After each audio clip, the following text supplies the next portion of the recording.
not been working. It's terrible. But I don't know what this. I'll have, that's a pretty. I don't know any of these people. Hi there. Over here. Hi. How you doing?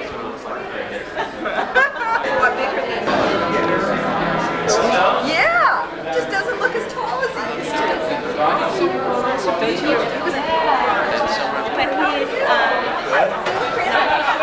Hi, Jim. I couldn't miss tonight. I want you to know that you're a really special person, not only to me, but to an awful lot of people, as I'm sure you're aware now. Half the world is here, and it's great to see everybody. But I want to just share one little story with you. A few years ago, kind of at the height of all of the controversy with PG&E, the Fresno Bee did an interview with me, and they asked about the most influential people in my life. And I was really, really close to my dad, and so I had to say my dad, but the second person who came to mind was you. And so I want to thank you for everything you taught me and tell you how glad I am that I've had the chance to know you and wish you well in your retirement. It's Kristen Katie. You probably remember me as Kristen Roncarati. Got married. I guess good luck with everything, and Cal Poly and the journalism department's going to miss you. Bye-bye. There's no one else I'd rather be redlined by than you. Thanks for great classes and your time and sharing your lunches. I'm waiting for the golf game we're going to play on that reservation that you told me great stories about. Great. Good luck, Jim. The presentation went great. Had about half a dozen people ask about you. Most of them females. I don't know why. We're going to get published in something great one of these days. Just hang in there. Haven't changed. We have less hair, but we still have as much regard for Jim Hayes as ever. That's correct. Hayes, enjoy the riding team, enjoy the fishing. Let us know how big the trout get. Congratulations. You're a great guy, Jim. Good luck to you. I'd like to say hello to somebody over here. Hi, Janet. But Jim, I'd like to say congratulations on a great job you did with me, and I'm sure everybody in this room. Have a great time doing what. Take some time off, play plenty of golf, keep your head down, have fun. John?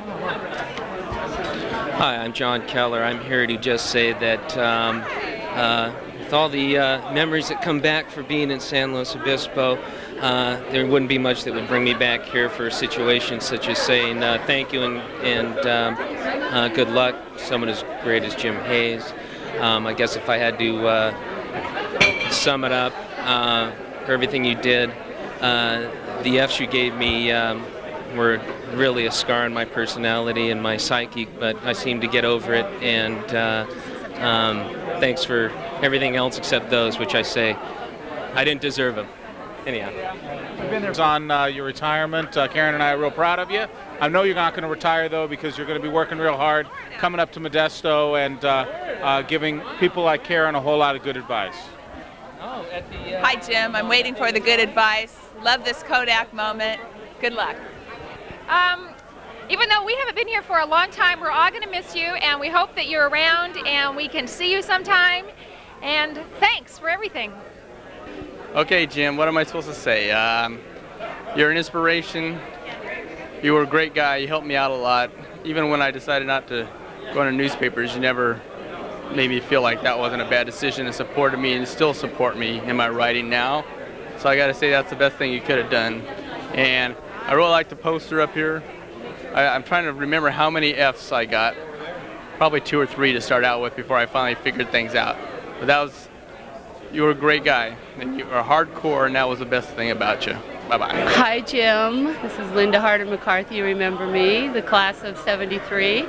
Just wanted to tell you thanks for everything. I'm doing well in Oregon. It was your recommendation that got me my job up there.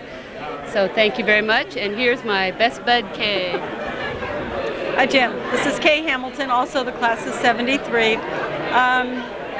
My recollection of you was having to take reporting 1 to get my credits to qualify to go on to study public relations and advertising, which I've been doing. I've been marketing houses through the real estate industry for the last 15 years off and on. So the stuff that I learned from you to learn how to write has been invaluable, and it's allowed me to make a living, and I thank you for that. Without a doubt, one of the world's worst golfers. I realize you made a hole in 1, but that's no great criteria for a golfer. One of these days you're going to learn, and you're going to be able to keep up with me. So good luck, Goodbye. We're heading back for Tucson. Very good. I concur. No, I have nothing to say. Hayes, we're all glad to be here, but speechless at the prospect of being on video. Have a good evening and good retirement.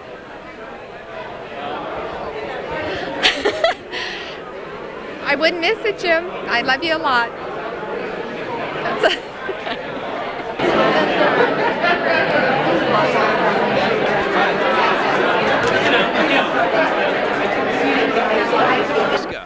Watching the cows grazing, and instead I'm here in San Luis Obispo, California, participating in a tribute to you, and it's wonderful. Thank you, Jim. I'm just at a loss for words. I mean, words cannot describe. Yeah, okay, Dean. One thing I can say about Jim Hayes is he's the nicest, dirty old man I know. I can't even begin to talk about the inspiration, the patience, the guidance, the great jokes. I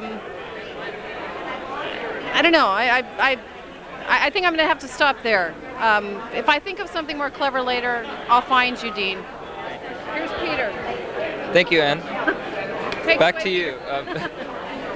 Having Jim Hayes in your life is like having an ice cream cone without the calories, educationally speaking.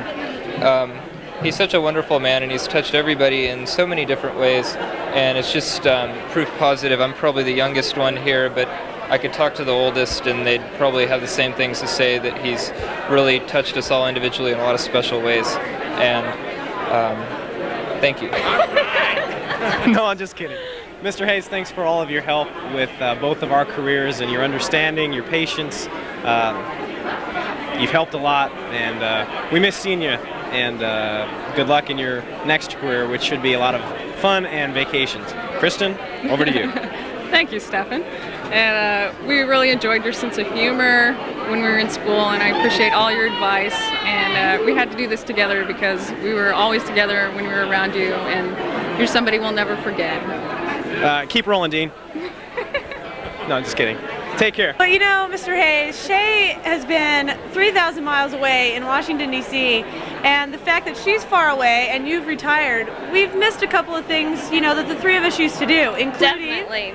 Which is one of them. Staff meetings at SNL's by far is what I miss the most. Those greasy hamburgers, you know, staff meetings that you claimed were going to be productive, but we sat there and listened to all of your very long stories about... Speaking of productive, at least you had productive days and you could end them with a good game of solitaire, which after you got my permission, you did manage to win a couple of times.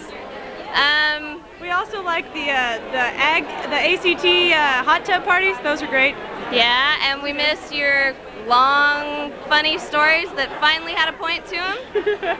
And we miss all your great advice, and keep in touch. Yes, keep in touch. Hayes was always a great mentor for me. I will tell you the first memory I have of Jim Hayes. This was back in 1985. Yes, 1985. The summer of 1985, I was working at the Mustang Daily in the classified advertising department. Jim Hayes was department head at that time.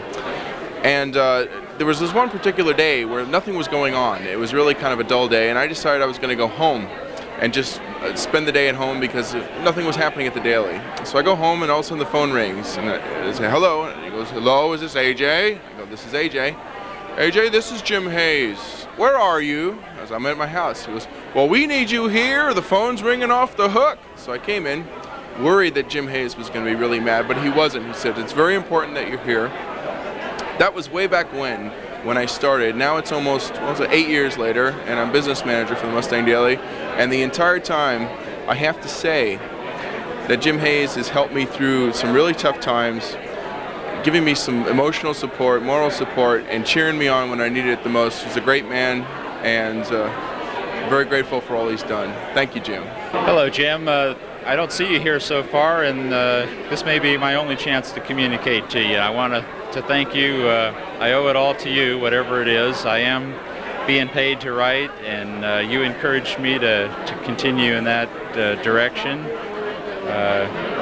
Actually, I began as an English major, and I saw there was no money in that, and your encouragement with a term paper in that Introduction to Journalism class encouraged me to change over to journalism, and I've been grateful for it ever since. And that makes two of us. my wife, Cindy, is Hi, Jim. equally grateful. Best wishes to you, Jim, and thank you for everything. The time I met Jim, I was working at a newspaper and I was complaining about the editing. It's the first time I met him, and I showed Jim this hard copy of what I had written, and I showed him what the editor had done to it. And he looked at this hard copy and he said it was the worst piece of editing he'd ever seen, but he blamed me for it. And what he did is he showed me what was wrong with the sentence I wrote, and he said, here's the lesson you should draw. If you don't want people fucking with your copy, don't give them fucked copy. And I thought, right on. And I remember that ever since. It's a good lesson to learn. Self-reliance. Be independent. Jim Hayes. My story is done. This is Ann. Ann's turn. We love you, Jim. It's an honor to be here with you tonight. It's more of an honor to be with you on the golf course. It's especially an honor to be with you within a month of your first career hole-in-one. What? Yes, James Hayes, hole-in-one. Glenn Scott here. Glenn, hole-in-one for James Hayes. Congratulations. I almost saw a hole-in-one from James Hayes on the 8th hole at Creekside in Modesto. Really? But yes, now we have to ask David Kutzman a question also, if you Yes, don't mind, you'll David. bring him in. David Kraft. David Kutzman, what is your first memory of Professor James Hayes? My first memory of Jim was, I think we were probably going back to the Coke machine or something, and I wondered who this guy was because he wouldn't let me through so I could get what I wanted. And I didn't realize at the time that that was a metaphor for all that was to come, because he was the same way with my copy. I couldn't get past Jim. But once he put his initials on it, I knew it could fly anywhere. Jim, I also want to tell you that I don't consider this to be any kind of a retirement party or a tribute. I consider this to be your bar mitzvah. You may not be 13, but you got the rest of your life ahead of you, babe. Love you. All right, and I would just like to add as a footnote that Kutzman is wearing shoes tonight. And Dave Kraft, how about your first memory of Jim Hayes? My first memory of Jim Hayes has to be just oodles of blood all over a page, just red everywhere, and I probably spelled his name wrong on the top of the page. So anyhow, it's here's for a lot of years of spelling your name correctly.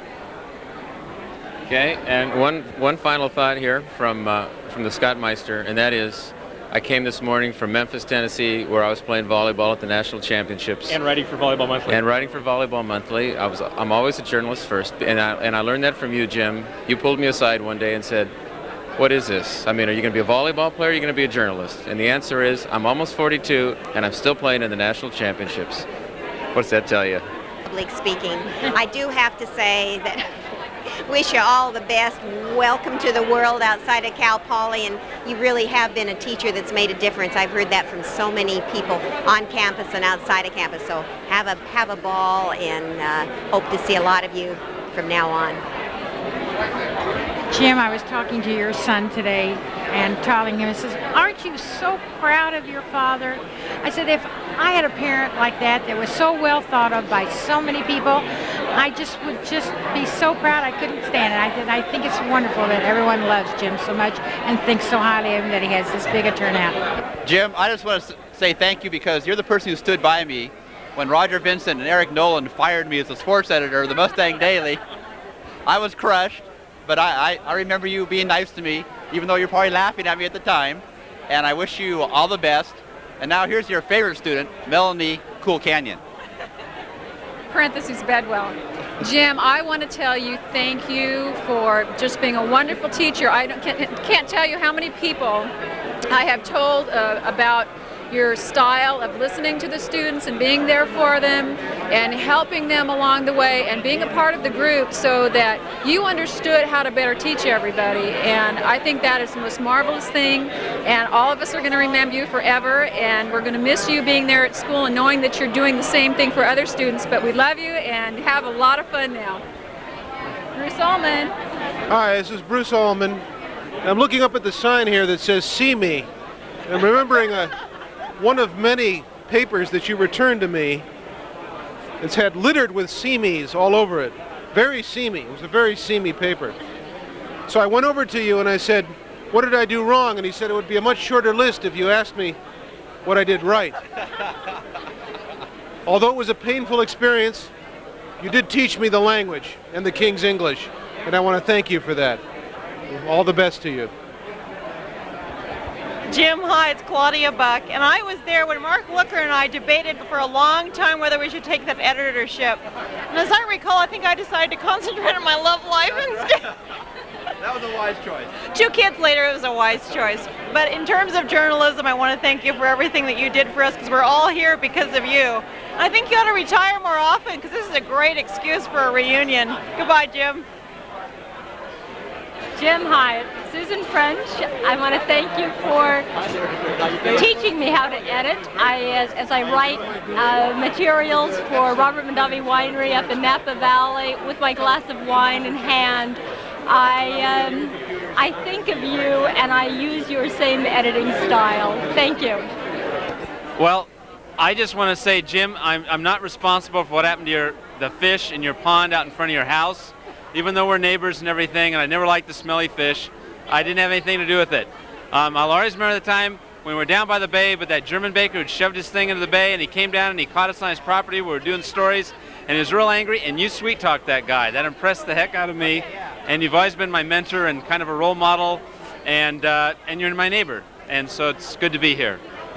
This is the reason why I didn't go into broadcast journalism, because I have no idea what to say on camera, except for I wish you a wonderful retirement, and you're probably the best thing that ever happened to most of us here who graduated from Cal Poly. Best wishes, and have a great life. Jim, I'm surprised that you retired so soon.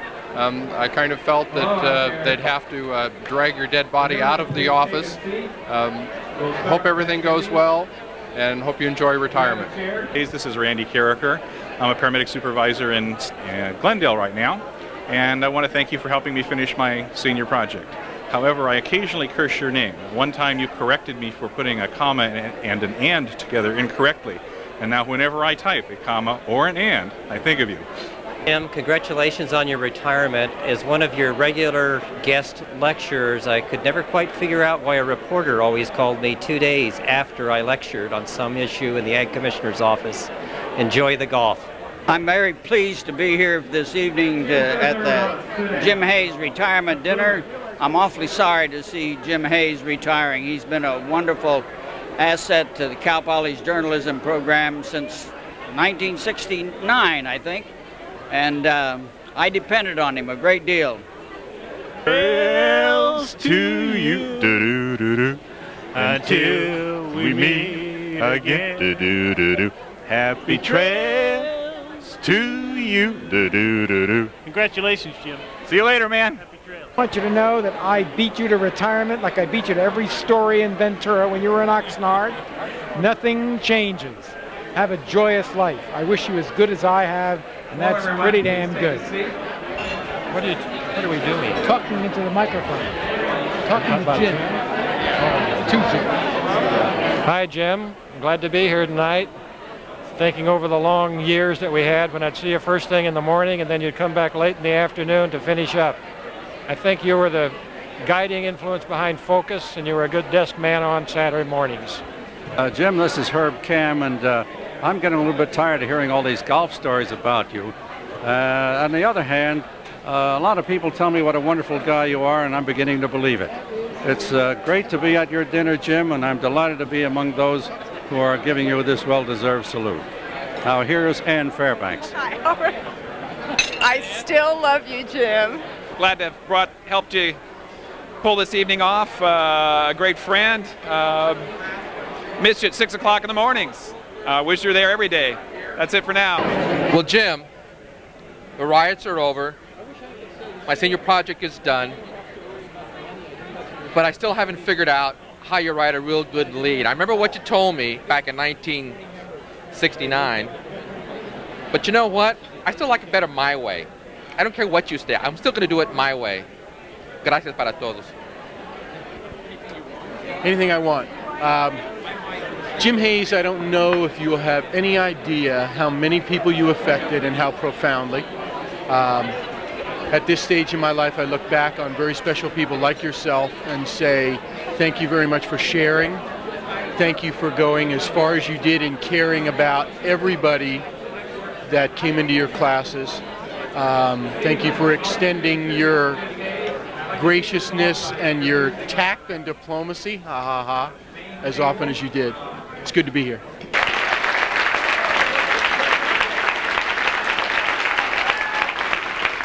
Daughters Dale and Kelly.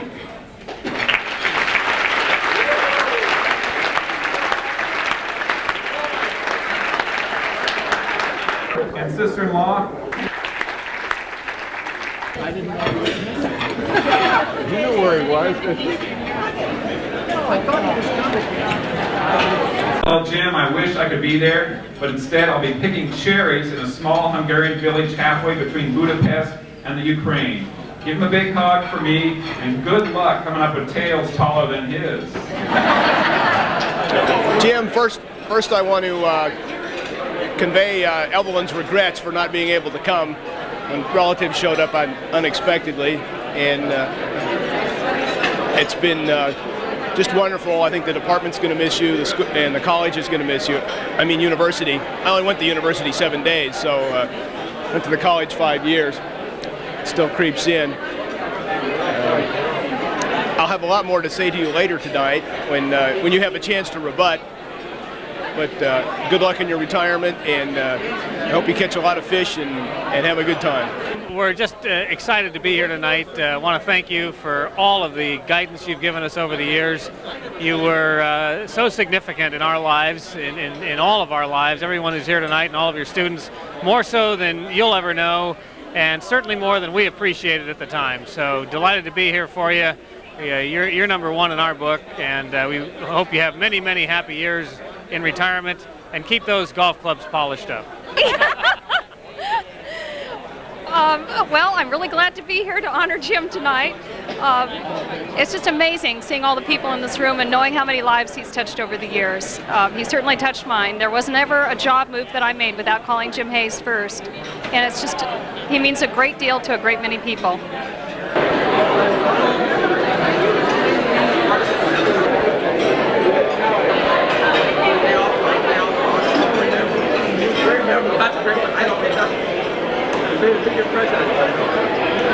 Hi. Well, we're having a great time at the big banquet thing, and I just wanted to say no matter what I said tonight as the MC/host, whatever, I didn't mean it. Okay, most of it I didn't mean. Okay, there are parts of it I did mean, but just the good parts. Okay, most of the good parts I meant, but the not so good parts I didn't really mean. Oh, I see, this isn't even turning out as well as I'd hoped. Well, happy retirement, happy hole-in-one, happy everything to you and your family. And now, ladies and gentlemen, a dear friend of mine for the past 17 years, Mr. Peter Hartlub. Peter, a second time with Peter, ladies and gentlemen. I'm getting real old, so we're going to pass it on to Already? With Her Mouth, Clear of Food. Let's check. It's Clear of Food. And start up. Okay, well, I will tell my Jim Hayes story because Colin's probably not going to tell it and embarrass me from the lectern today, which is good. One time, Jim put a B+ on the top of one of my papers. I was not that unhappy with a B+, but next to the B+, Jim wrote, "You are a better student than this." I went home and cried for like a week and nearly quit school, but I didn't, and thanks, Jim. I think you're the greatest professor ever. Thank you. Bye. You know, we just want to say that we had a really good time learning with you, and He was never my professor. well, I know he wasn't my professor either, but you know, he just seemed to be there for us. He was like seeing Dad or somebody. He was the highlight of my college career. I don't remember anyone else other than Dean who really set the tone for my tenure at Cal Poly. Do you remember when he called you to give you the answer about what he would do vacationing? He would fish in the Aegean Sea. Do you remember he called you at home? He called me at home for that? Yes. Bruce told me this story, but obviously Bruce has forgotten. He asked you a question one time, where you would go after graduation. And Oh, that's you right. had to think about it. That's right. Right? Remember? Yeah. And then all of a sudden, I was at Bruce's place one day, and you called him at home. And you told him, Well, I told them that I was going to go to Jamaica. and you But- said that you would go fishing in the Aegean Sea. Is that right? That's exactly what happened. So I was just a little surprised because I thought he wanted to go to Jamaica with me. Well, you know, Apparently not. so Jim, now that you're retired, does that mean that you're going to be going fishing in the AG&C? I expect a phone call and a postcard from the AG&C. I do too. You can call Yumi, collect. That's okay. I always did. Just don't use the name Bruce because I won't accept. She won't accept Bruce to collect phone calls. Well, She knows Jim, that. We love you, and happy retirement. Happy retirement and best of luck. And we hope. Wait. And we want to have breakfast with you next time you're down in Orange County. Yeah, call Anna. Jim, just wanted to say thanks for all the great memories that you've given us, and thanks for all the help in school. I really appreciated it, and I really appreciate it too. She can finally make some money. He makes all the money, not me. But thanks for getting me where I am today, and even if it's maybe not a lot to some people, it's been a lot to me. And thank you very much. You're a great guy. We love you. Ditto. Hi Jim, John Reed, as you know. I want to wish you the best. I hope this isn't the end of your career or your life, that you'll go on and continue to consult, and we still want to have you come up to Cambria and talk to the reporters and maybe teach us how to write something. I wish you the best. I hope you have another 25 years of success in journalism. Thanks. Thanks for everything that you've done for me. I don't have anything to say. Pass it on. Oh, geez. Go ahead. Let John go. I have. Okay. Well, hi, Professor Hayes. I'm probably the only alumni or near alumni that got carded at the bar tonight. But I want to thank you for the pleasure that was working with you for a couple of years, and I'm going to miss you next year when I'm running the newspaper. I hope you don't mind your phone ringing in the middle of the night a few times, as it probably will during fall quarter. So thanks very much, and I'll pass the mic on to the next people here. To you a little earlier, and I just wanted to let you know I wouldn't miss this tribute to you for anything. I had a tough time getting a flight out of Sarajevo, but I told the boss that the war would wait and I would be back. One thing I did want to ask you is, are you professionally represented? If so, I've got a story I'd like to show them. Maybe we can talk later. Hi, we're so glad to be here. I wouldn't have missed this for anything. Here's Mark. Oh, that was good. Well, I just want to say that I read in the Herald to Hayes that you got a hole-in-one 2 weeks ago. And I want to tell you on camera that I don't believe you, because I wasn't there. But seriously, somebody said today that you are the definition of a mentor, and I think that's true, and I hope you have a great time tonight. You deserve it. On how the photo that is on the cover of the great, what is it, Hayes Tribune?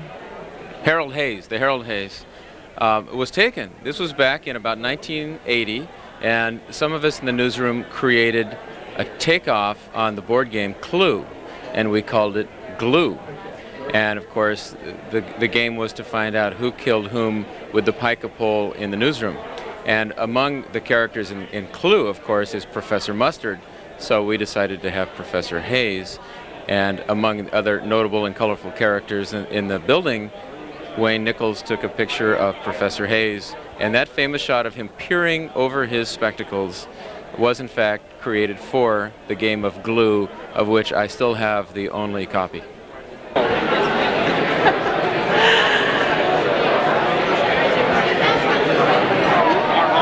I'm on.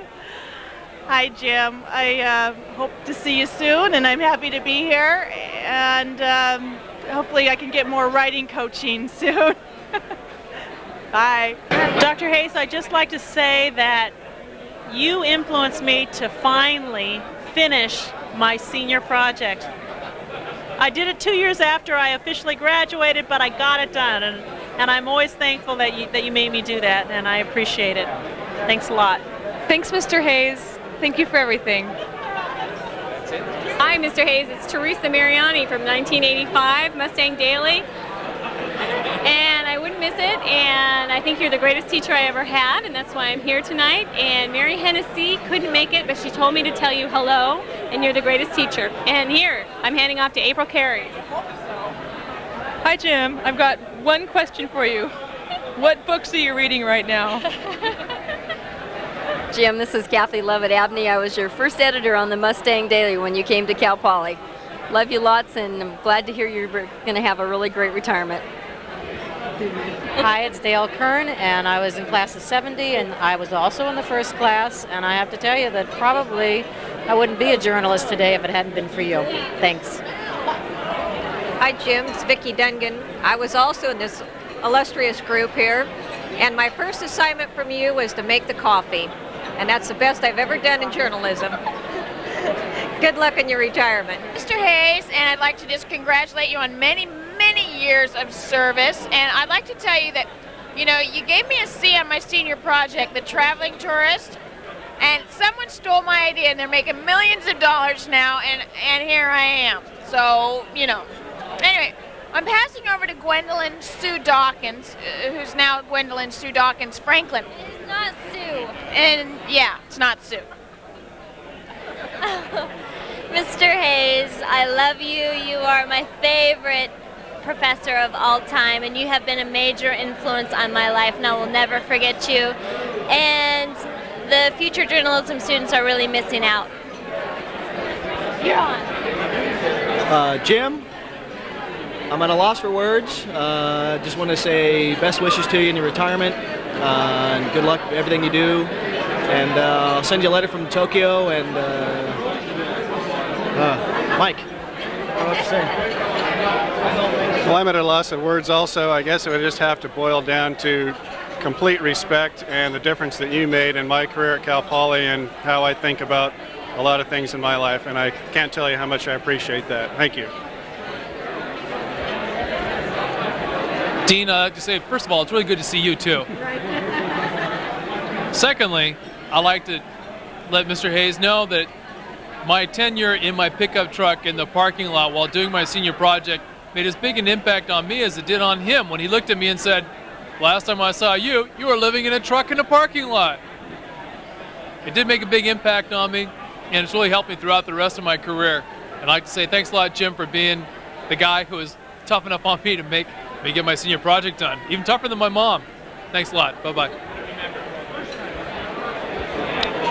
Hi, Mr. Hayes. Just wanted to wish you congratulations on your retirement, and I hope you have lots of time for golf and all the fun things that you want to do.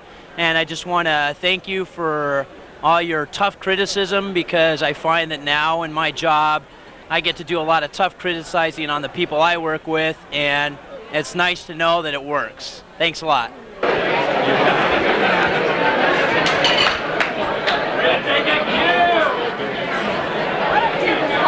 For a living. Hi, Jim. This is Jana Credemeyer. I hate to call you Jim because I am always used to calling you Mr. Hayes, but I'm going to say the same thing that I always say to you whenever I talk to you on the phone, and that's, get me a job. Thank you, Dean. My name's Kevin Falls. I went to Cal Poly. I was a ag major in 1977. I saw Mr. Hayes in one of the campus lounges, and I didn't like his tie. I said, I work at the Village Squire in San Luis Obispo. He goes, hey, I need some shirts. I said, come on down on Saturday and I'll sell you a couple shirts. And so what I did was I sold him a whole outfit, navy blazer, gray slacks, burgundy, and navy tie with a little gold stripe, and he's wearing it tonight. So I'm probably the only non-journalism person here, but I think that the affection is still the same. Good seeing you all, Dave, Dean, Mr. Hayes. Seriously, I love you very much. Bye. I do this every day for a living, but this one's a little different.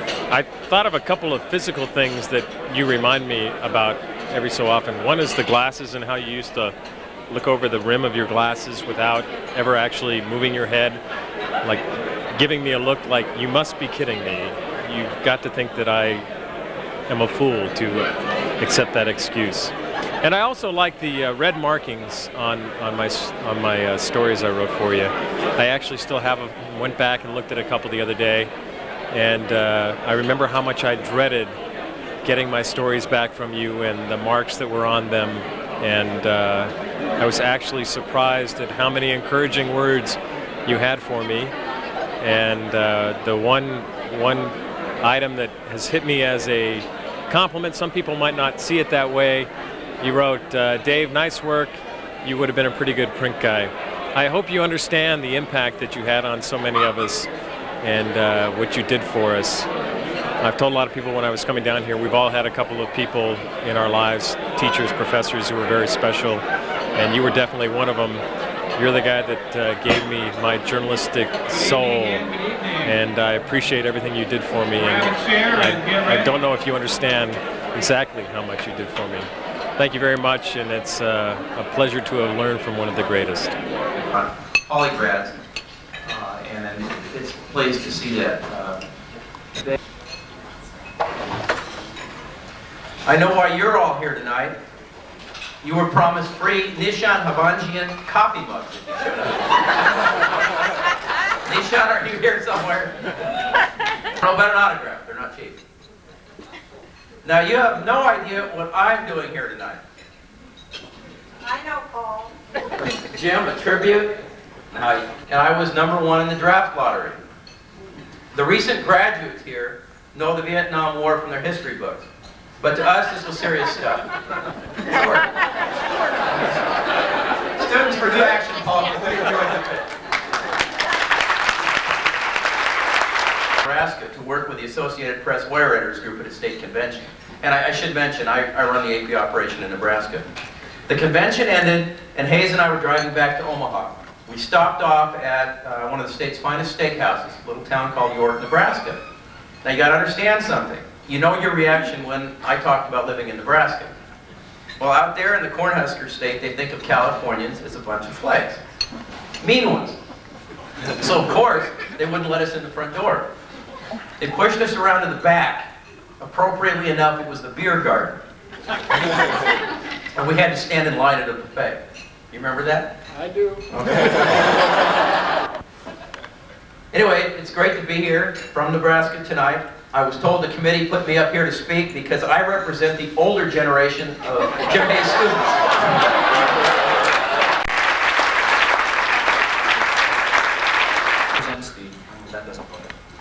Paul represents the kind of older generation of Jim Hayes admirers, and they certainly are legion. I guess I kind of represent a newer generation, having graduated in '90. Let's hear it for later people. Anyone else? All back together again, spanning all kinds of years at Cal Poly, and all of us kind of brought together tonight by our love and respect for one man, Jim Hayes. It kind of reminds me of journalism department banquets past, and as a matter of fact, I think this may be the largest gathering of former winners of the prestigious Betty Betts Kempf Award.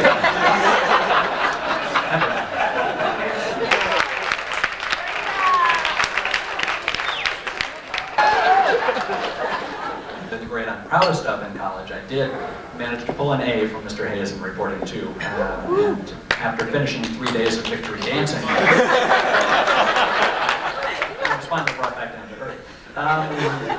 You know, all I can say is I was very glad to be asked to be a part of this here tonight, and I hope the proceedings go well. I certainly don't have as much prepared material as Paul, so let's get things moving. Let's kick it right off, and I'll turn it back over to Paul here for a second, and hopefully you'll enjoy the program we have prepared for you tonight. Thanks.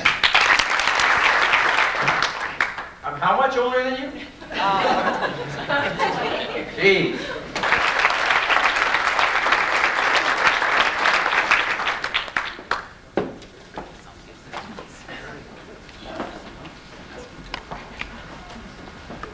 It's nice to be the only one with East Texas accent here, I guess. A lot will be said tonight about Jim as a mentor, but I think he was more than that. It was bad news for the counseling center.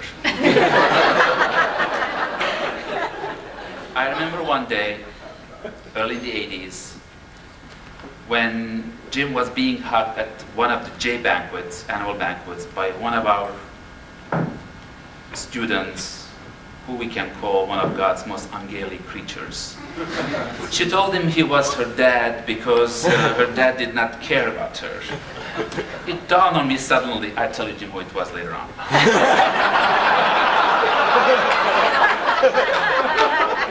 It dawned on me that he had this enormous capacity to find place in his heart for students neglected by their parents, for those unsure of their talents, whether there was any there or not, for those searching their way through life. He was the wise man everybody sought. He was our wise man in residence. When the multitude came to him, eyes, and you know what that means. Those eyes saw through you.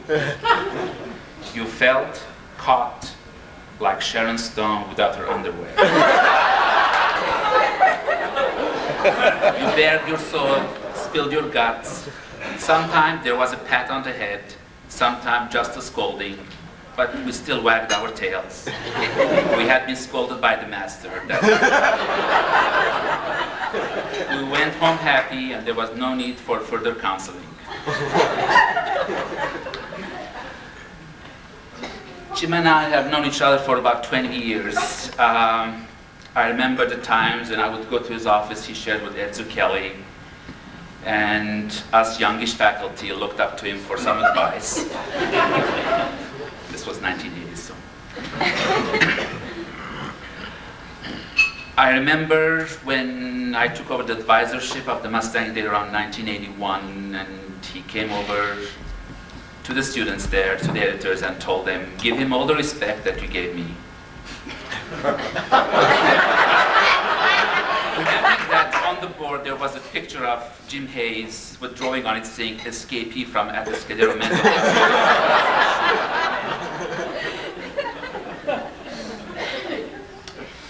And I guess I also had to thank him for letting me see my first ex-US Navy Bear Hiney. And my last one too. Just in case you're wondering. Stockton, March 1981, the wonderful downtown Holiday Inn. The department those days did not have that kind of discretionary funds. In the morning, start naked, start shaving. I was sitting on the other bed. Yes, there were two beds. Typing the paper for presentation at the convention, in my shorts, in a little Sears typewriter. I looked over a little bit, just looked. Under proper lighting.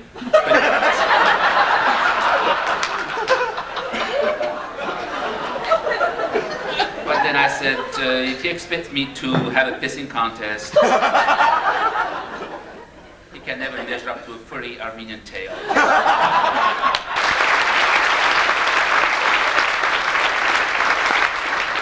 the journalism department, its faculty and students would like to present Mr. Jim Hayes. Thank you.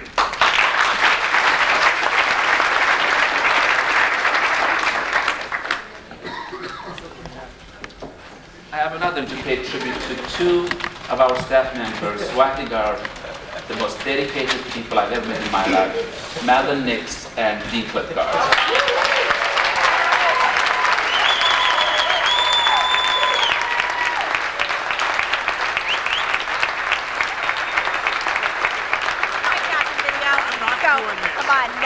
Back to the microphone. I don't want to broadcast major. Come back over to the light, you guys. Please. They want you over here. Come on, Dean. Dean, he doesn't bite. I don't know after the stories I've heard. Come on, I don't need a mic. You can hear me. Okay. This is letters from alumni CMC. all over the place. CMC. Each one, we sent out a letter, and a lot of the alumni responded, and that's what's in this book. There's a giant binder in here. And I hope that you have as much fun reading it as I had putting it together.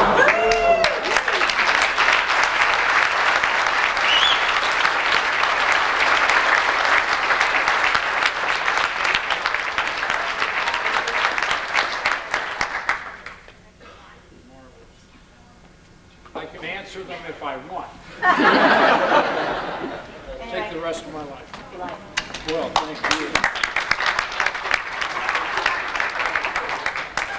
Thanks for everything. They had put together a little message of their own they want read because Jim is now our official 20-week-a-year writing coach, and like everything at the LA Times is sort of done by collaboration. would have about 50 bylines on it. They worked on it for a week to get it just right. Jim, congratulations on your retirement. You yearned it. You was the best writing coach we had. Every day in our proses. Good luck, etc. Your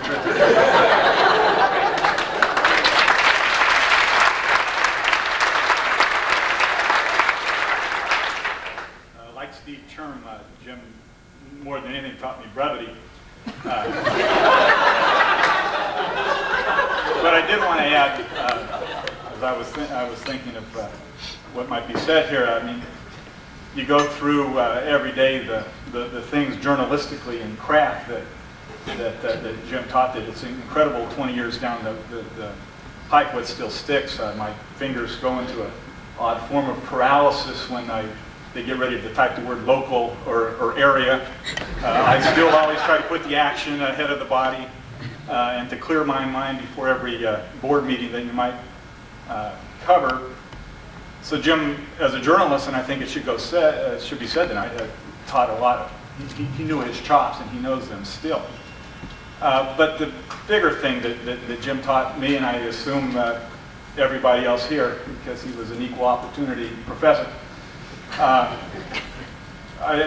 came to Cal Poly from Fresno, which is its own fate, if you will, but 17-year-old kid who didn't know much about anything, and some would argue still does not. But I remember the first and the most memorable occasion with Jim was the very first time I met him, and he was in his little office with Ed Zucchelli. Ed was down at the library doing what he did.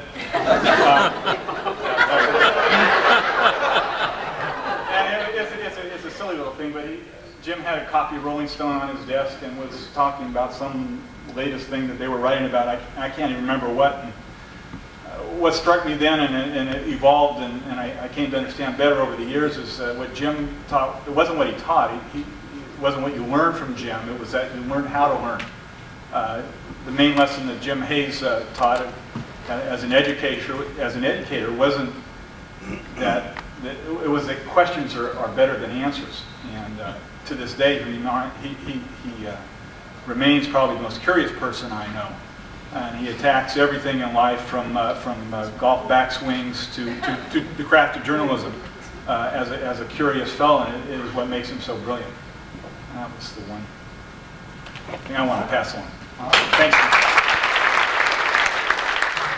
Up next, Because I didn't get a chance to prepare anything tonight. Fortunately, something was delivered in the last couple of minutes. Another short telegram from Steve Churn. I'll give you the abridged version. As one of those who got to spend some serious time up close and personal with Jim Hayes, I share a lot of the same memories that many of you do. A particularly special time for those of us in my class or my generation. I guess the mid-range group was. When we would have a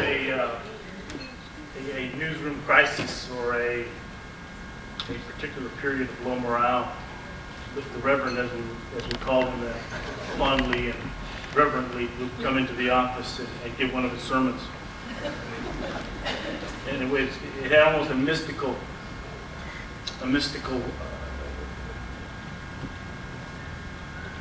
bearing on the newsroom staff. It would become very quiet, and Jim would say something and start talking, and a few of us could remember what he said afterwards, but everyone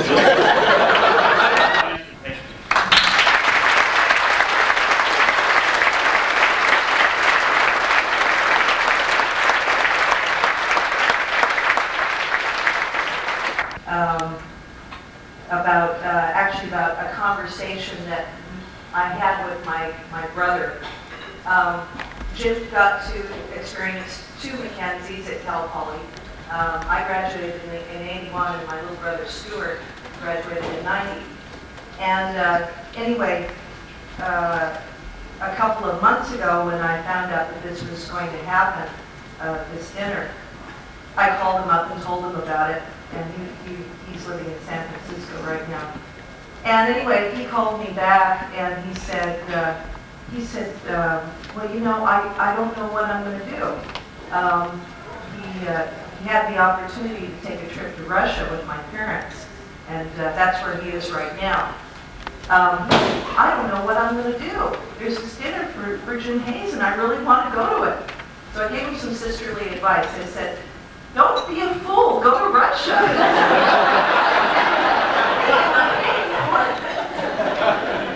So, but I think it's you know, kind of a measure of the respect he had, and that we all have, that it was an agonizing decision for him as to what to do.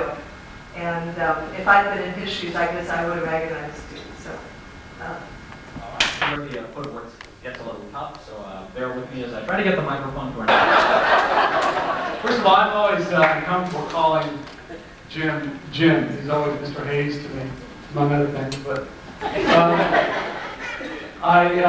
only been two other people that meant more to me than Mr. Hayes, and that's my father and I forget the other guy. But you're not only taught me a lot about writing, but you taught me a lot about. Hey, we gotta have a reunion, and it has to have a reunion. And as we all came here and walked in, to me there are two things about Jim Hayes, physical things that always stick in my mind. One is the red marker, and how I dreaded seeing the red marker on all the stories I wrote for him. And the other were the glasses, and how the man could look over the rim of his glasses without moving his head and look at you and say, "You must be kidding."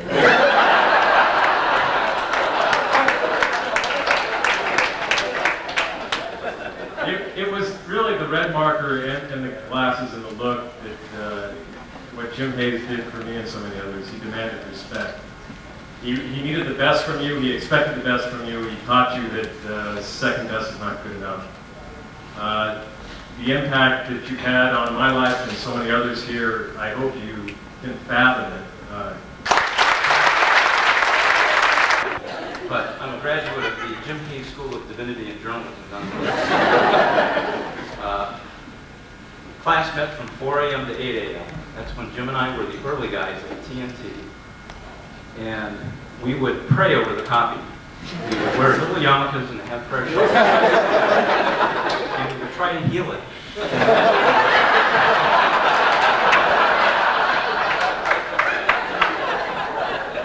Who knew Jim Hayes when he first got to Cal Poly way back in 1969. I had just completed my term as the editor of the Mustang Daily, and I had told Bob Kennedy that 3 times a week he was wrong about the war. He was wrong about Ronald Reagan. We stole telephone numbers off his desk to find out who the new football coach would be. And that we thought we were always right. So in the fall, Jim comes sliding into the newsroom. In September 1969, I was in the Horseshoe. I was then, I think, the sports editor. Before I did my senior project in 3 days, I had to be sports editor again. And Jim walked into the Mustang Daily newsroom. It was L Mustang, in case you hadn't even heard about it. We changed it to Mustang Daily in 1967, but that's not a Banquet. Jim walks in, and I said, "You must be the new guy." And he says, "Who are you?" "Well, I'm George Ramos." "Of course, you've heard of me." And as just has been described, he kind of looked down his nose at his glasses and said, "You've got to check out the new talent." And I wondered if he'd ever make a name for himself during his 16 years at Cal Poly. There was some minor mischief beyond Bakersfield, I didn't even know.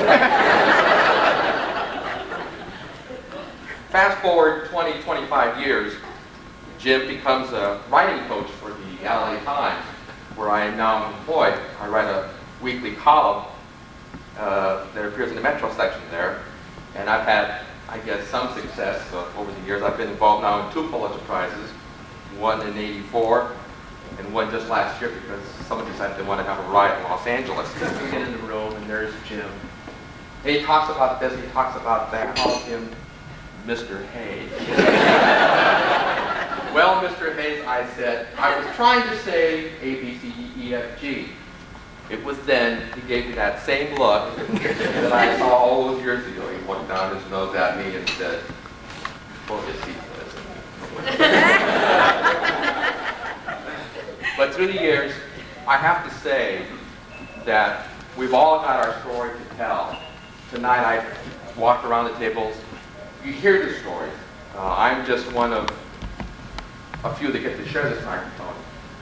But I think the highest compliment you can pay someone like a Jim Hayes is that for each of us that he has sent out, we in turn talk to 3 and 4 and 5 people. We end up telling the Jim Hayes story. And that's how stories are spread and legends are born. I'm still waiting for him to come to East LA, and I'm still waiting for him to take me to Cairo, but one day, Mr. Hayes, it will happen. Thank you. To New York, and when some people were saying, well, where are you going this weekend? Why are you taking the days off? I said, well, I'm going to California, and I told them why, and they all said, why? And I said, well, I don't know. I'm not sure, but there's this guy out there, and I am one of the few people who went through the journalism department, who graduated from Cal Poly, who never had the privilege of having one of those red lines with an F, and that's only because I never had class with him. I remember when I first got to Cal Poly, people had signed up for this class, and they would come out of it kind of like they were in a war zone, and they'd come out and they'd say, oh, this guy's terrible. He's horrible. You take this class, and he scares you to death the very first day, and if you come back the second day, then he thinks you're ready. You've had a lot of contact with Mr. Hayes, and he's been great. He's been very supportive through the years. He's just been wonderful. And I just say, God help those people at the LA Times.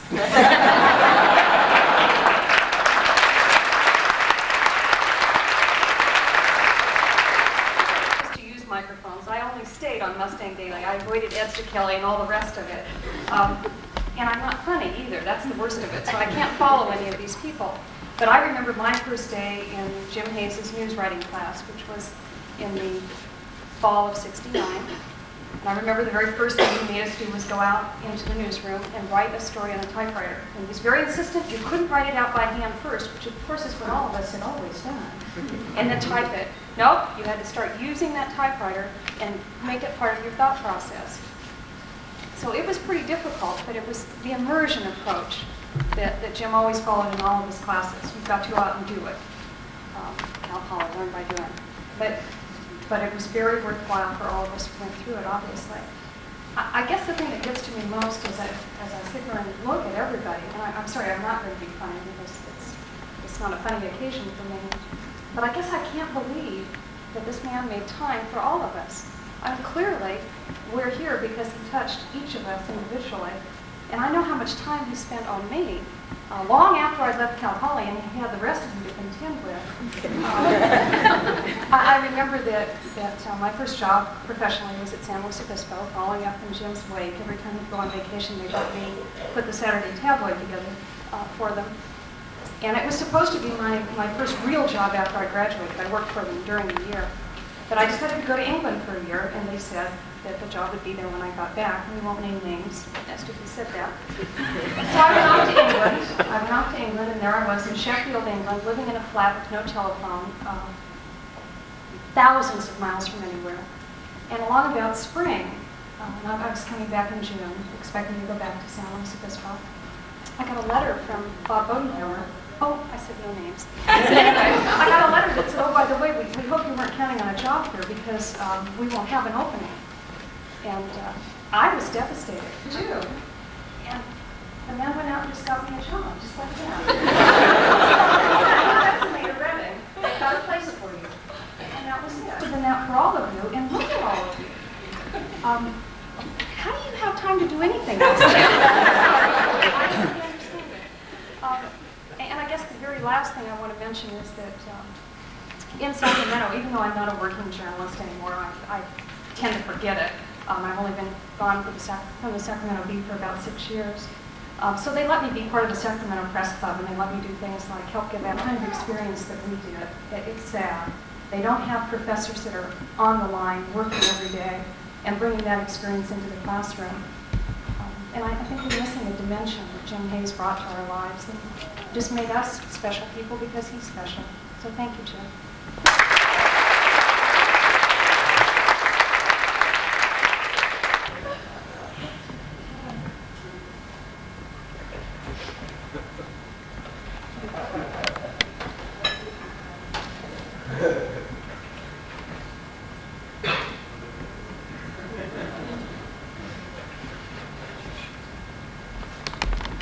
These are miscellaneous shots from the late 70s. Late 70s.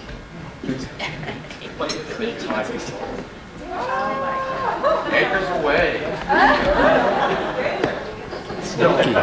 Jim and Kelly, question mark, and Vicki Duncan. Yeah, who is that guy there? Question. Who he is? Anyone? Julia Zirvin from the old 80s. Starring as Tom Corbett, Space Cadet. Dean Russell.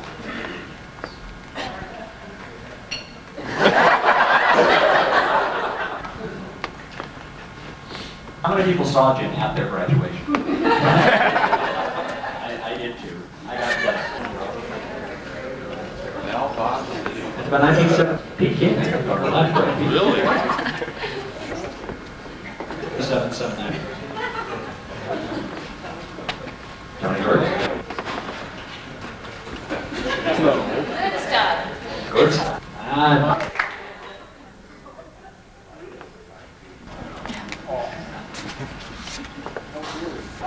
Paul Newman, about half stone.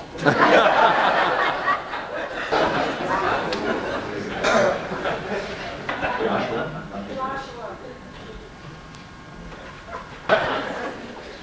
1984.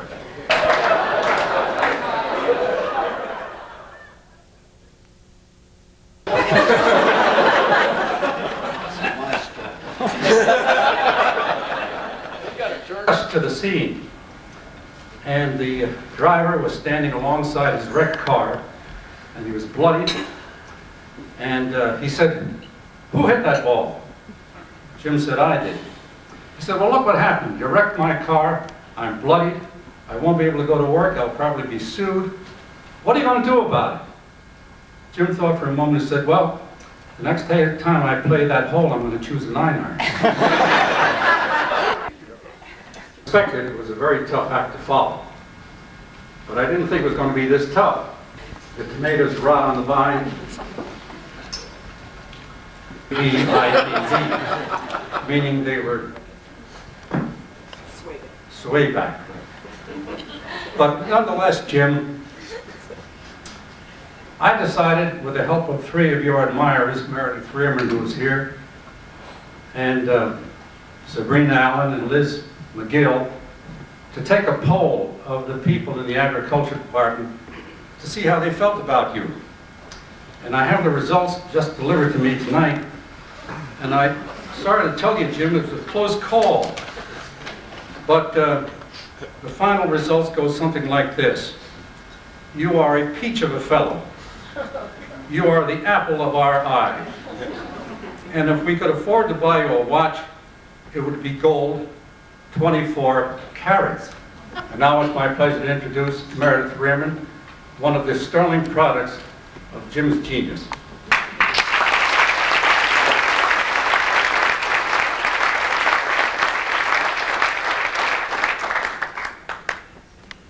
You know, with all this hubbub about his hole-in-one, there's a rumor spreading tonight that he's going to be taking the proceeds from this evening's function and taking a major golf trip to England next month.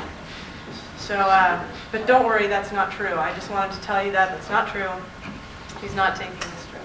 To promote their dream of better communication for the agricultural industry. The effort was a reflection of how he wanted to carry out the Brock's dream.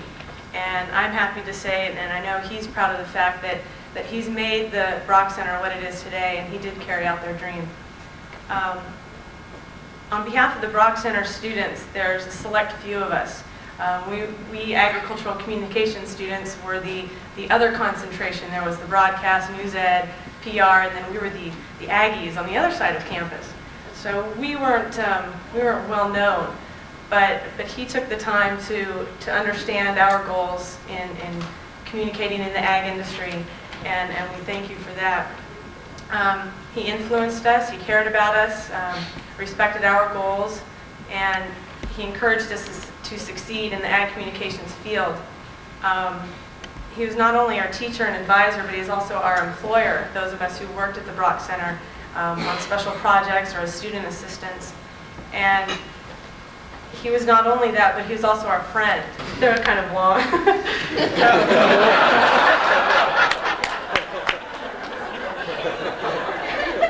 Anyway, he made the Brock Center a real fun little stress reliever. He was a workhorse, and he did a lot of working in the, behind his computer, but every once in a while he needed a little stress reliever. So he would walk into the Brock Center, being all wise and omniscient and everything, and he would look over to our one of the student assistants and ask her if he could have permission to go play solitaire on his computer. He had this little solitaire game on there. And the student assistant would ask him, well, I'll give you permission if you've had a productive day. And he said, well, I've had a pretty productive day. And so she said, okay, I'll grant you permission. So he would slowly walk into his office and close the door behind him, sit down at his computer, and play solitaire for the next up teen minutes, maybe hours, trying to beat it. Well, then occasionally he would walk out. This was rarely, actually, and he would come out actually we'd hear this little yelp from behind the door. And we'd kind of wonder what's going on in his office. And he would, a couple seconds later, he'd come out, he'd open the door and come out and just kind of stand there and put his hands in his pocket and smile and look proud, and I beat the computer at solitaire. But we also we couldn't have done it without you. It was just wonderful. So thank you.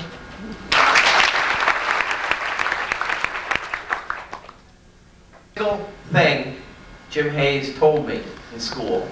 I don't remember if I got an F on a paper or a C me. Older generation, I guess so, because I can't remember a thing. But I think it all happened. You said it happened. I gotta believe it. I just remember screwing up fishing boats. Before we go any further, I'd like to say thank you to the committee that put this on. I was off in Nebraska. Jim Hayes probably got me that job, and I didn't even want it.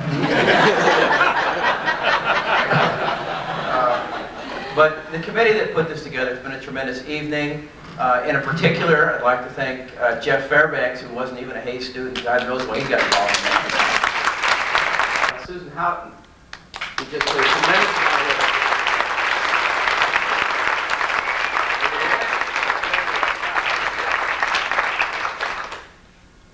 Susan and I started, I think he still is.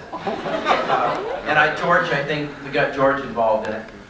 And ultimately, this is what materialized. So at this point, I'd like to turn it over to my good friend Vernon. I don't see you very often.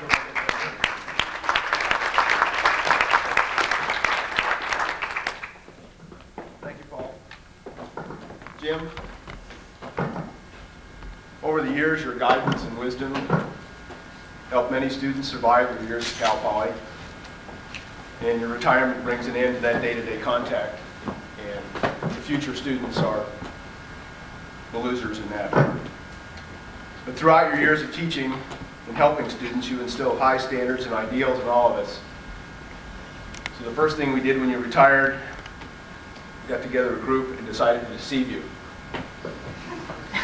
You're paying for dinner.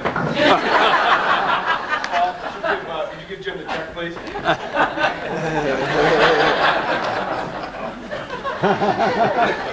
Here's your check. Thank you. I'll treasure it. The committee met with you and gave you an invitation to this dinner long after it was planned, and so that you couldn't back out. But there was a paragraph missing from the invitation. And we just withheld that from you until tonight. But this summer we've made a couple of appointments for you on campus up at the financial aid office. That's not for retirement money.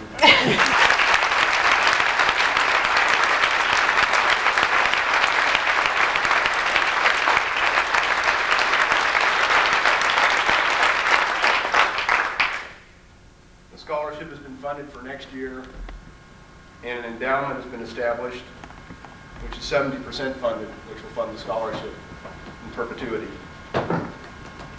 In honoring you with this scholarship is just one small way we can say thank you for all you did for each of us in journalism at Cal Poly.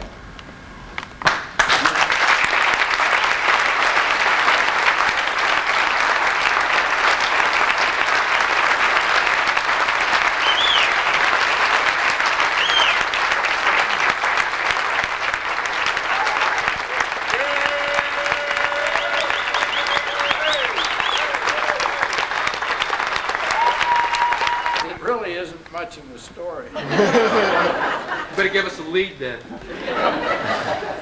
I wish I could. Old man listens to a lot of saccharine talk and wonders where he went wrong.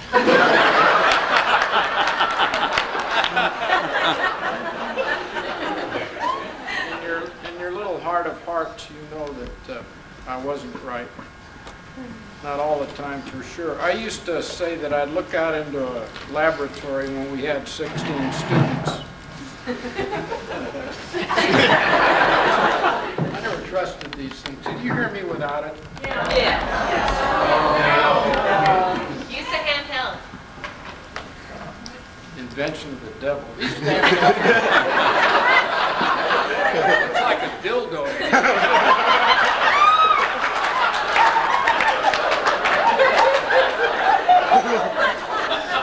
These things. Jim, you have to turn it on. That's a vibrator.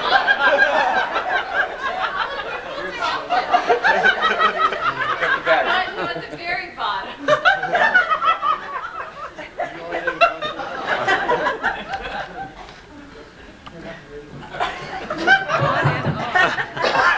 There's a guy who knows a hell of a lot more about dildos.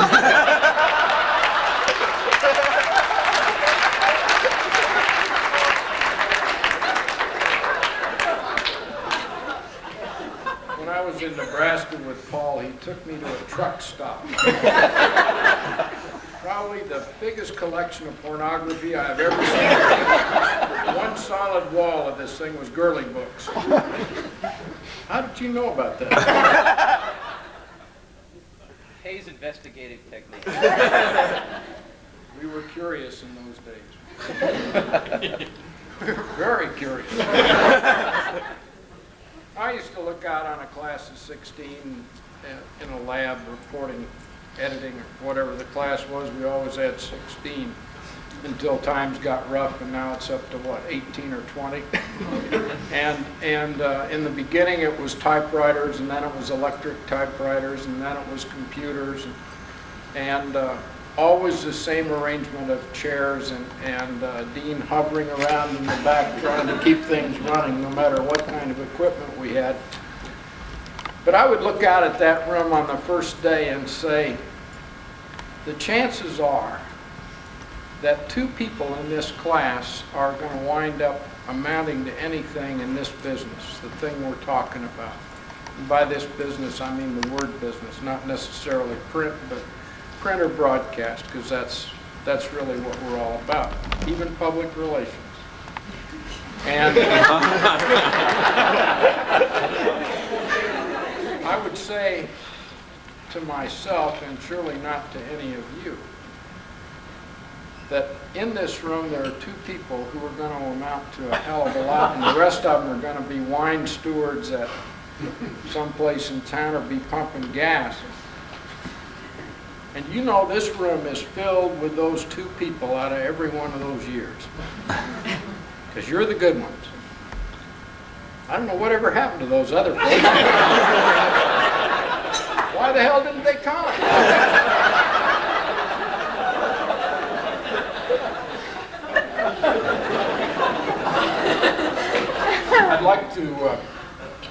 I'd like to say that I'm touched by this display of extravagant friendship and love.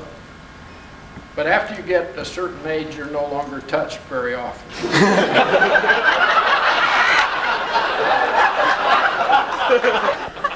This may be the night.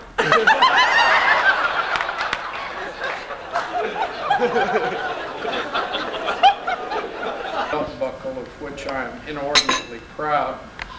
It's a picture of two whales, or an engraving, a rather heavy brass buckle engraving of two whales on it. It says "The Right Whale." And I only wear it on special occasions, particularly because my belly is beginning to protrude a little bit, and the buckle has a tendency to look south. Instead of out like an overlook. But when I wear that, I feel about 10 feet tall. And one day I was walking across the campus, and I had on my high-heeled boots and my whale buckle. And I just felt good. I really did feel about 12 little feet things tall. in life.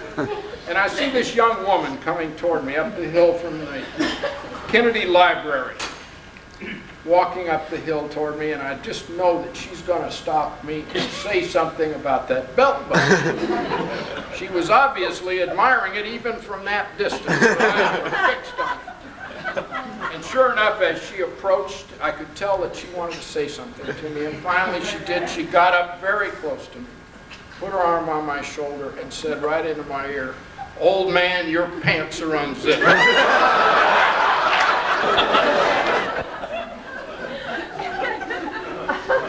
You know, Ed and I shared that, the late Ed Zucchelli and I shared that office for almost as long as I worked at the TT, I guess, 13 years, something like that. We were office mates. And Ed used to say that he hated to go into the library, as he referred to it, into the men's room before a lecture, because invariably the basin would splash on the front of his trousers. And he would go into the lecture and have to spend the whole time standing behind it. We have feelings too, we all do.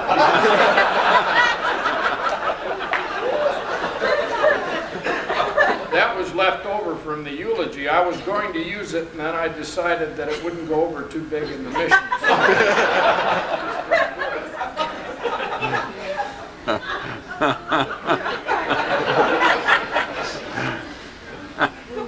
Some members of the Zucchelli family want to steal his old chair from Polly. And were trying to entice me into it. And when one of the people doing the enticing is a deputy sheriff and the other one is a military policeman, you tend to go along with it. But I'm not going to steal that damn chair, I promise you. It's state property. You want to give it to them, go ahead and give it to them. I think that'd be a nice memorial. That'd be a fitting thing to do. Give them the chair. Give him the chair. Surplus it. Give them the chair. I guess we wouldn't have a journalism department if it weren't for George over there, who's sipping on his third time you like. But George came up, as some of you know, he was at the invitation of now President Baker. He was the commencement speaker and spoke twice in a single day, a double header. People are talking about closing the journalism department. You better think twice before you do it. And I give him all sorts of credit for the fact that the department survived its lowest ebb in its career, probably. That single-handed, George turned that thing around, and we all owe you a big debt.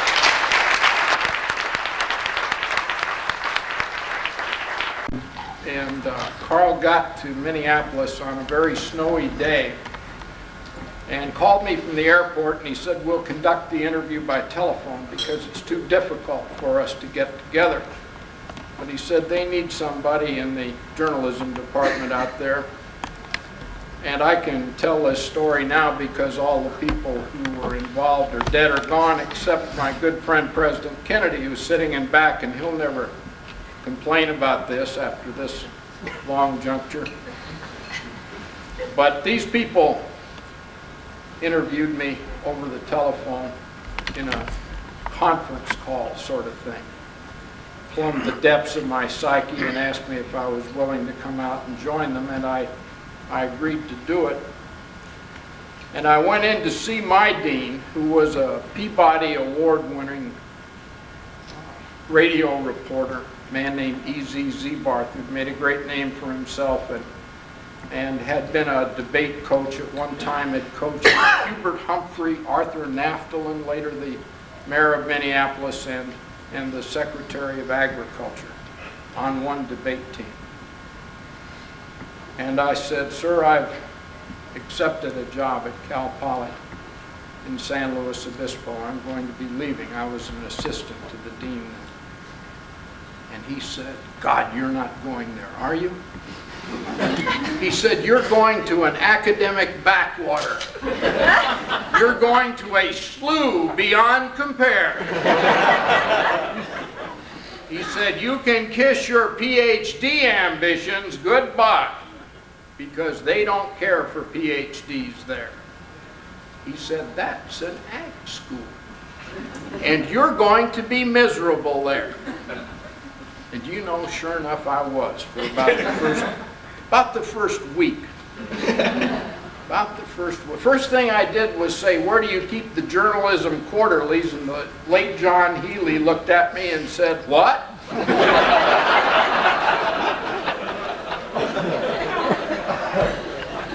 My research ambitions did fade very quickly. And as a matter of fact, I didn't get around to doing any research for the next 25 years. Gary, where are you? Where's Gary? We earn degrees nowadays. After it was all over with, I decided it was time to do some research. I wasn't unhappy. I was more mystified. I was given more freedom than I knew what to do with. Nobody told me where to go or how to go about it. I'd never taught before to amount to anything. I taught in Cairo, but only as a teaching, or taught in Florida as a teaching assistant. My teaching in Cairo amounted to walking into the classroom and we had 100 students from 100 countries there, most of them African.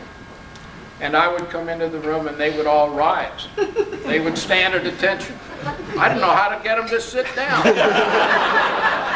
It took me weeks to discover it. And I finally got it. There was a servant standing in the door wearing a galabia and holding a big tray and a pot of tea on it.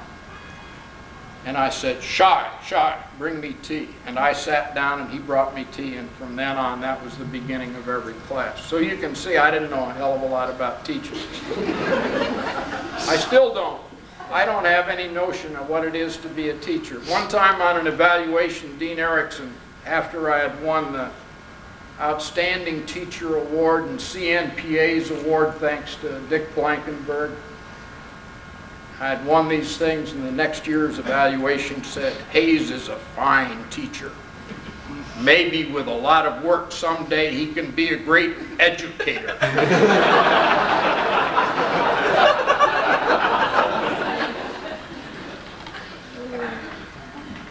I don't like labels. I've been labeled most of my life for one thing or another, and labeled and libeled. I get real upset when I see people labeled in the paper. I really got upset about Rodney King. I thought we overdid that black motorist business. There must be something else we can say about him. Victim, maybe. When I was up in Lewiston, Idaho, this last 2 weeks ago, they were doing a lot of stories on a fellow you may remember up there, who, poor unfortunate man, who locked himself and a bunch of other people in a cabin and tried to shoot it out with the feds. He's on trial now, and every story refers to him as a white separatist. I don't have the slightest idea what a white separatist is. It doesn't ring a bell with me at all. If there's anything in the world I'd like to see us do, it would be to get over labeling, to get over making snap judgments and quick judgments about people and events, for that matter. What I would like to see us do is all be like we are tonight, and all together and get along as well as we can. And not be remembered as, I'm a teacher and you're a student, or he's a department head, or he worked for AP and retired, or he's going to graduate from Santa Cruz, or she's a dietitian, or whatever. We're all people. We're all in this thing together, and you've made me unbearably happy tonight and proud that you've turned out to be the kind of people you have. You're good friends. I love you all. Thank you very much.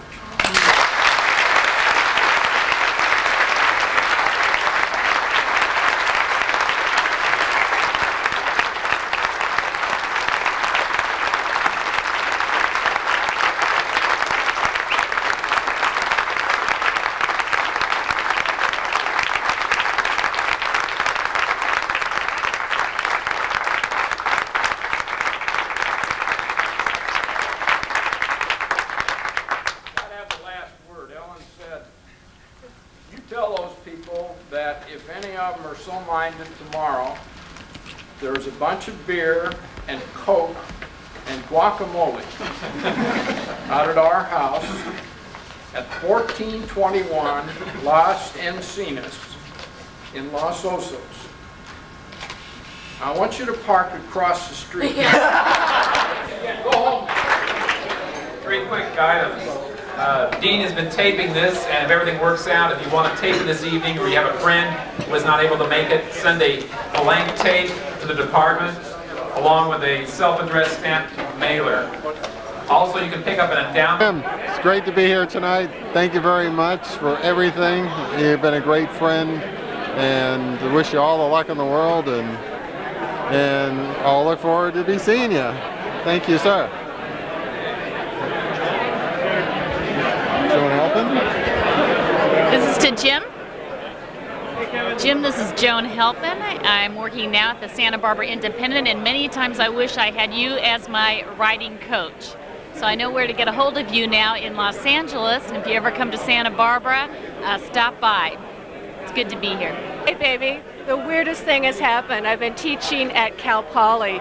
I know it's very strange, but whenever I get a red pen in my hand and look at those papers, I have this compulsion to cross out misspelled words, write "see me" on it, and slam their grades and saying, this is a 400 level class. Where have you been? This paper should be perfect by now. What's wrong with you? I don't know why, but it's just this compulsion that I have. Jim, this is Dick Blankenberg. Again, it's a pleasure to be here at your testimonial dinner on your retirement. You influenced a lot of people who work in the journalism profession, and as a publisher, I really appreciate that. As president of CNPA, I represent the whole industry of California newspaper, and you had a lot of influence. I appreciate your personal friendship too, and what we tried to do for the SPJ or SDX units in this area. Never got it off the ground for the adults, but I'm glad to see the students still get that tradition instilled in them at Cal Poly. Thanks again for all you've done. Mr. Hayes, I just want to thank you for the encouragement you've given me over the years. It's been great down here at Cal Poly, and I'd like to say that I've learned a lot and have you to thank for part of that. Hope you do well next few years. I hope your golf game improves. Congratulations on the hole-in-one. I'll be thinking of you when I'm out there golfing. I'm quite a hack at golf, but I know that I'm not the only one. So take care. Hope to see you soon. Bye. Well, I've been telling everybody this story all night. It's funny to me. I hope it's funny to you too.